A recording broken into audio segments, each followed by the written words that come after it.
রমজানে শ্রমজীবী ও স্বল্প আয়ের মানুষের ইফতারের যোগান দিচ্ছে অস্থায়ী দোকানগুলো।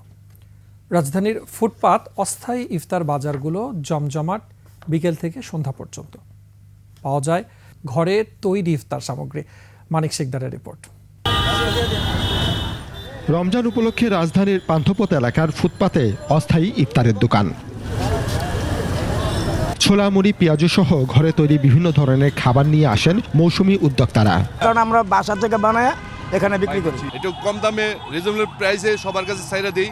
একটু কাস্টমার যে এখানে আপনার দেখা যায় দোকানদাররা খুব কম আসে, কিন্তু কাস্টমাররা দেখা যায় তারা মার্কেটে আসে। মার্কেট থেকে আসলে এখান থেকে দেখা যায় আশেপাশে কোনো দোকানপাট নাই, আমাদের থেকে নেয়। তুলনামূলক দামে কম হওয়ায় পথচারী, নিম্ন মধ্য আয়ের রোজাদার ও কর্মজীবীরা এসব দোকানের মূল ক্রেতা। যারা কর্মজীবী মানুষ রিক্সা চালায় বা অন্যান্য কাজ করে, তাদের তো বাসা বাড়ি নেই।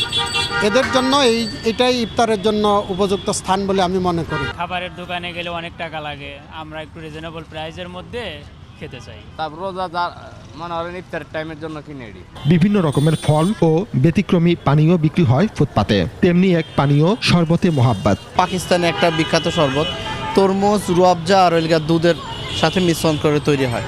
অস্থায়ী উদ্যোক্তাদের পাশাপাশি বিভিন্ন রেস্তোরাঁর পক্ষ থেকে চলছে মাসব্যাপী আয়োজন। চোখের সামনেই ভাজা হচ্ছে বেগুনি, পেঁয়াজু, চপ, জিলাপি সহ নানা মুখরোচক খাবার। যে দামটা বেশি একটু বুঝছেন, কিন্তু আমরা চাচ্ছি যে সবার জন্য মোটামুটি একটা রিজনেবল প্রাইসই আছে। আমাদের এখানে জিলাপির কাস্টমারটা একটু বেশি হয়।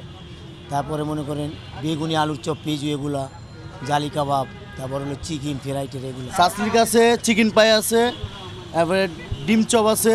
অনেকেই পরিবারের জন্য নিয়ে যাচ্ছেন এসব খাবার। আমি ডিম চপ কিনলাম, তারপরে সস কিনলাম।